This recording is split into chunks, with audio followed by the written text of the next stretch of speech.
Today, our list takes us to Alaska, where we'll be examining some of the serial murders that have happened there. But before we get started, welcome to True Crime with Maneater. If you love all things true crime, including missing person cases, cold cases, and just the strange happenings of the world, you've come to the right place. Be sure to subscribe and turn on alerts so you never miss video upload. Let's get started.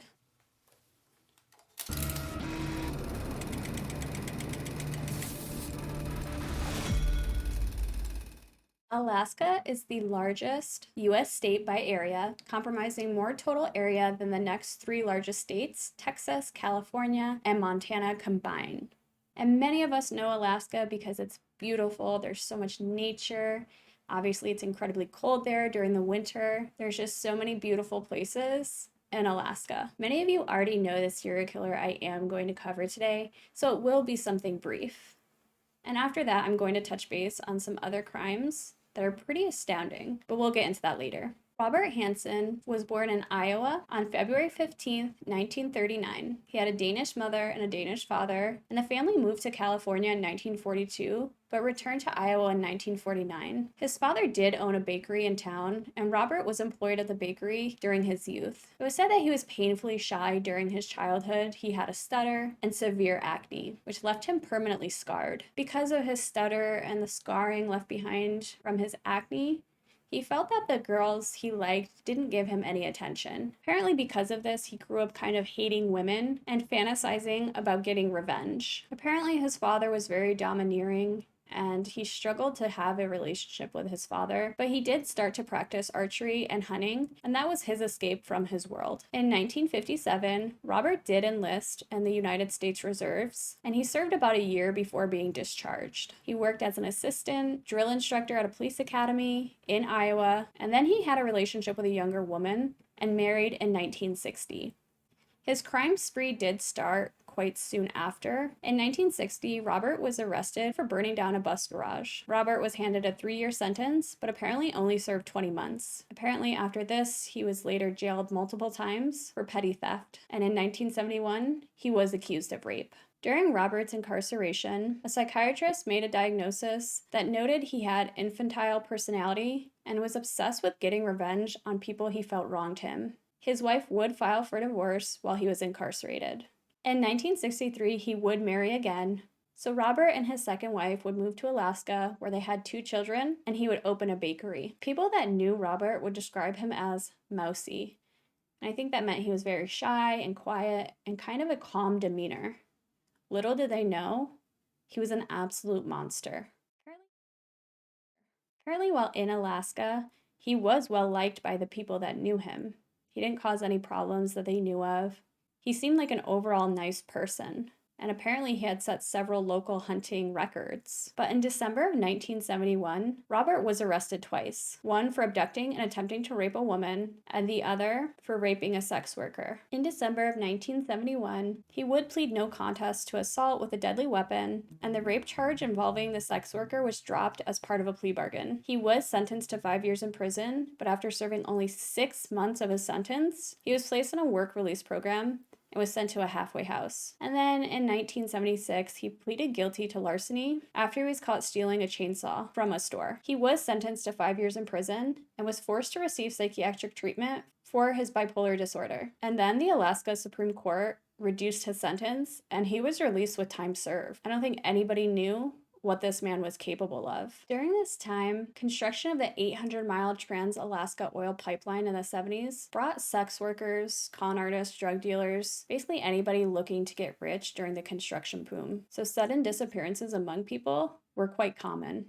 It's believed that he started to murder women around 1972. It seemed that at first Robert began by picking up anybody that caught his attention, but he soon learned that sex workers were harder to track, and it would be easy to murder them and get away with it. Oftentimes, he would pick up a sex worker in his car, force her at gunpoint to his home, where he would rape her. He would then fly his victim out to a secluded area where he would set her free, but she wasn't really free. He planned on hunting her. It's believed that his first victim was Celia Beth Van Zetten. She was kidnapped on December 22nd, 1971, and froze to death in the wilderness after escaping from him. Although many people link him to this case, there's actually no evidence to prove that he was, in fact, her abductor, and he claimed that he had nothing to do with it. In June of 1983, Robert offered 17-year-old Cindy Polson $200, and when she got in the car, he pulled out a gun and drove her to his home.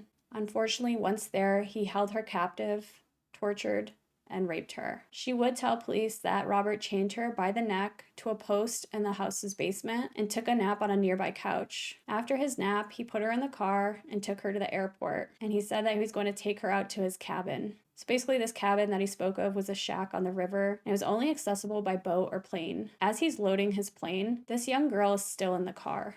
So as he's doing this, she crawled out of the back seat and made a run for it. And later she would tell police that she left her blue sneakers in the back seat as evidence that she was there. Basically, police would go and question Robert, and he said that she was making things up and that she was trying to harm him with her accusations and that she was trying to extort him. And apparently he also had an alibi from a friend. Police believed him, and he wasn't brought up on charges.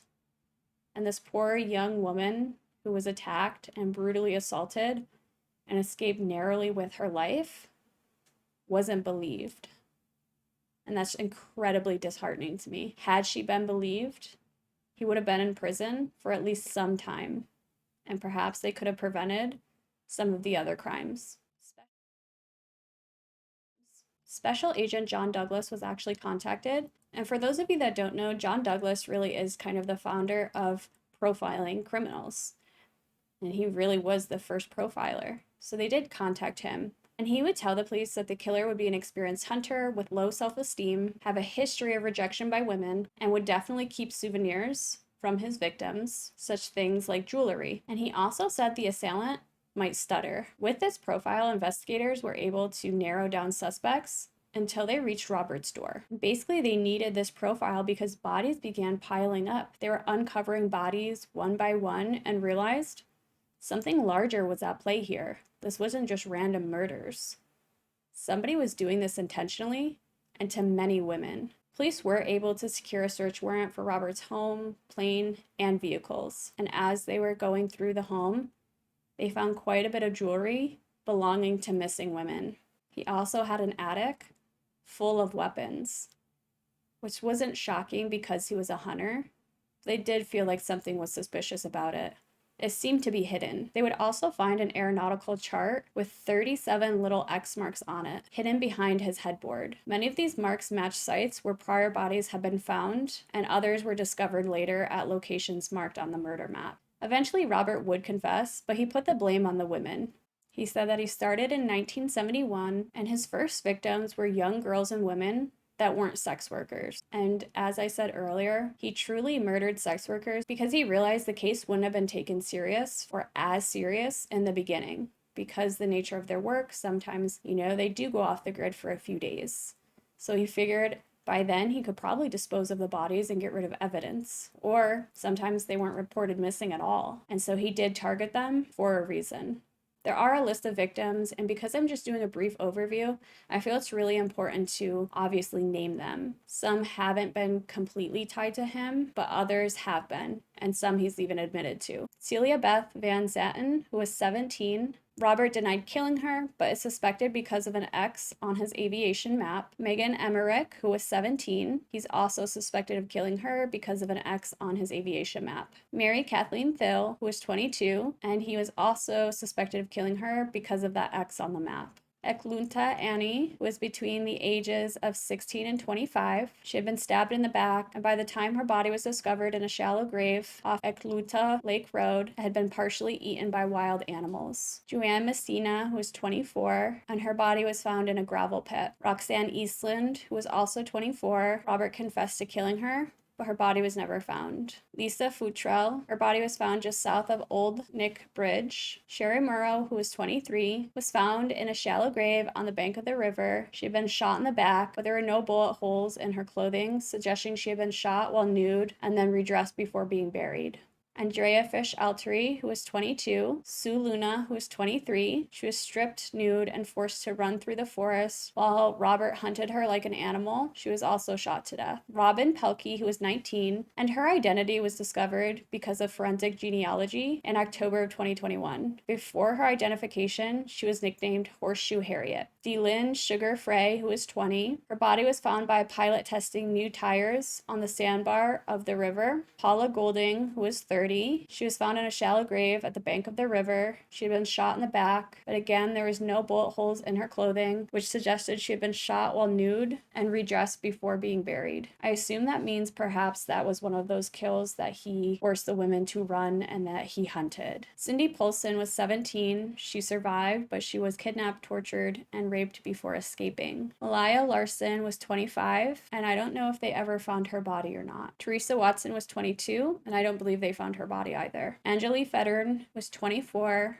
and her body was found at Figure 8 Lake. Tamara Tammy Pedersen was 20. Out of these 17 charges, Robert was only formally charged with the murders of Sherry, Joanne, Annie, and Paula, but he was charged with the kidnapping and rape of Cindy Paulson. Robert was eventually sentenced to 461 years in prison. He would become known as the Butcher Baker and would eventually die in prison due to natural causes at the age of 75. It really bothers me that he attacked and abducted women because he knew that their disappearance wouldn't exactly be missed by people. He didn't consider that they did have loved ones or friends or just anybody in their life to report them missing. He just thought nothing of them because of their occupation. To me, it's really tragic because this young girl is abducted, she's raped, she's tortured, and she does escape and she goes to police and she begs them to do something. And they question this man, and because he has a shy and calm demeanor about him, they let him go. They could have stopped so many murders from happening. Of course, he probably wouldn't have got life in prison, but it would have delayed quite a few of those murders. I would very much like to hope that cases like this are handled differently today, though I know that's not always the case. Vulnerable communities are targeted by people like Robert, and their disappearance should be taken just as serious as anybody else's. I can't even imagine what these women went through. Not only were they abducted and raped and tortured, he put them on an airplane and took them to a secluded location in the Alaskan wilderness.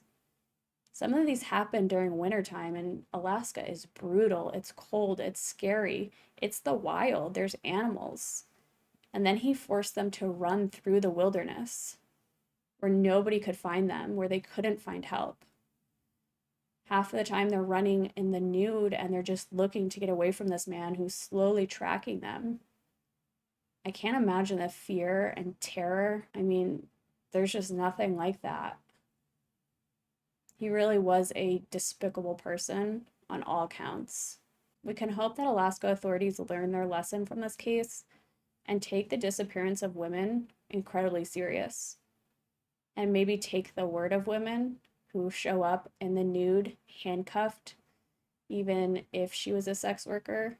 She claims somebody hurt her, and that woman absolutely deserved a thorough investigation. But instead, she didn't get one, but she is lucky to be alive.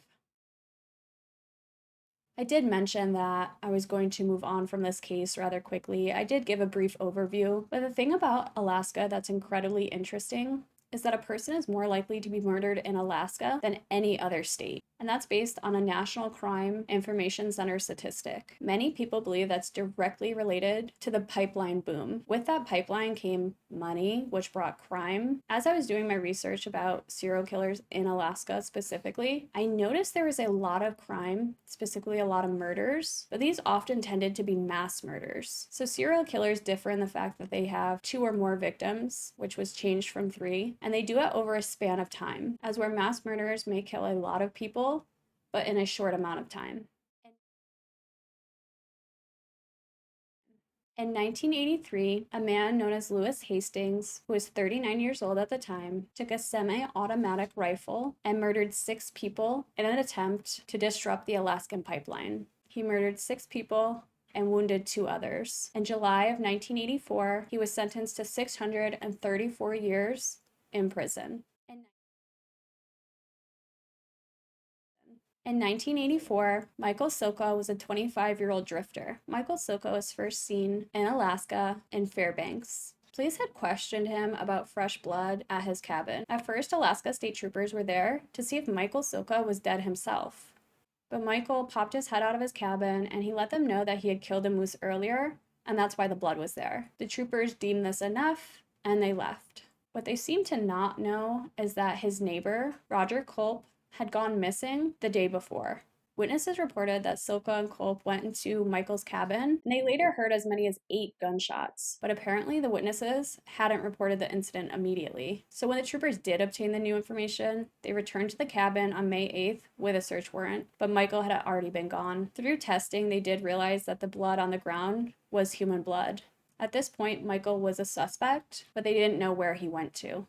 His next appearance would be on Monday, May 14th, in Manly Hot Springs, which was a very small mining town of about 70 people. It is located west of Fairbanks, and it's deep in the interior of Alaska. Apparently, Michael Silka made himself at home. He told the villagers that he was a mountain man, that he liked to be in the rugged outdoors, and they believed him. He seemed like an okay guy, and he seemed to have a vast knowledge of the wilderness. On Thursday, May 17th, between 2 and 4 p.m., 6 villagers went to the boat landing, and they all disappeared. But their disappearance wasn't noted by the authorities until the following day, and they would eventually call Alaska State Troopers. When troopers arrived, they found blood believed to be humans and spent shell casings. At around 2 a.m., a helicopter search began, and it was still daylight at this time of year. By the late hours on the same day, they would find him upstream about 25 miles, and near his canoe, they also found a motorized boat that belonged to one of his victims. Troopers would try to get him to surrender, but instead, he stepped from behind a tree and began to fire at them. And he would kill a 34-year-old state trooper by shooting him in the head. Eventually, 5 shots did strike and kill Michael Silka. For months, families and friends of the victims searched for their loved ones. And troopers firmly believed that Michael was in Alaska for about a month and that he dumped the bodies in the river in hopes that they would never be found. The motives for the killings still remain unsolved. They're really not sure why he did all of this. It is important to list his victims. His victims included Fred Burke, who was 30. He was a fur trapper and fisherman, and his boat had been stolen by Michael. Albert Hagen Jr. was 27, and he was an Alaskan Native construction worker. He had just returned 6 weeks previous to visit his parents after a 10-year absence. Joyce Klein was 30. She was 4 months pregnant and had gone to the river for an outing with her husband and son. Lyman Klein was 36. And that's the husband of Joyce. Marshall Klein was 2, and that was the son of Joyce and Lyman. Dale Majeski was 24. He was a builder and a carpenter. Larry Joe McVeigh was 38. He was a trapper and a Vietnam veteran who was severely injured by a booby-trapped gasoline can during the war. Roger Culp was 34, and he was a woodcutter. Troy L. Duncan was 34, and he was an Alaskan State Trooper since 1981, and he was a 10-year veteran of the U.S. Marine Corps. From my understanding, Michael Silka had always been in trouble with the law from a young age. He was said to love the outdoors and firearms, and he was arrested for stealing camping gear and weapons from a sporting goods store. That same year, Michael and his brother Stephen ran away to the Canadian wilderness and basically only returned when they ran out of provisions. He was arrested for carrying an antique black powder muzzle loading rifle, which was used by early mountain men, and he was carrying that in a park in the suburb. And he was again arrested for the same offense later that year. He enlisted in the U.S. Army on the advice of a longtime neighbor who called him a good kid, a typical teenager. He loved the outdoors. That was his number one ambition, to be outside exploring nature. Army records indicated that he was rated an expert marksman with an M16 rifle and grenade launcher while in basic training. But while in the Army, he did have run-ins with the military police, which included an assault charge and an arrest for discharging a firearm in the barracks. So it does appear he was constantly arrested for weapons charges, and it does appear that from a young age he just wanted to be out in the wilderness and do his own thing. It does seem that he had maybe a problem with authority. He didn't like authority. He didn't want people telling him what to do, and perhaps that shaped what he did. I'm not really sure why he would go on a rampage and start murdering people. I mean, he murdered a woman and her husband and their 2-year-old son. I mean, she was pregnant and she was out there just on a little outing with her family, and he just kills them. I mean, what would trigger that type of response? Why would he do that? There's just seems like never a logical answer to that question. You know, we see it time and time again, and for some reason I still can't wrap my head around why people commit these violent crimes. Did he rob them? Was it out of desperation? Did he need money? why did he do it? And because he's dead, people really don't know. There's just no motive. We don't know why he did it. We don't know what happened in those days. It's entirely frustrating. Those are just a few cases. There are tons of cases that have to do with Alaska and the violent crime that happens there. So, although a lot of those were mass murders, they still took a lot of lives, and just for reasons that really aren't entirely clear. But that's it for today, guys. If you like this video or any other video on my channel, be sure to subscribe and turn on alerts so you never miss video upload. If there's a case you'd like me to cover, pop it in the comments below, and I'll be sure to get to it. In the meantime, check out some other videos on my channel while you wait for the next upload, and I'll see you then.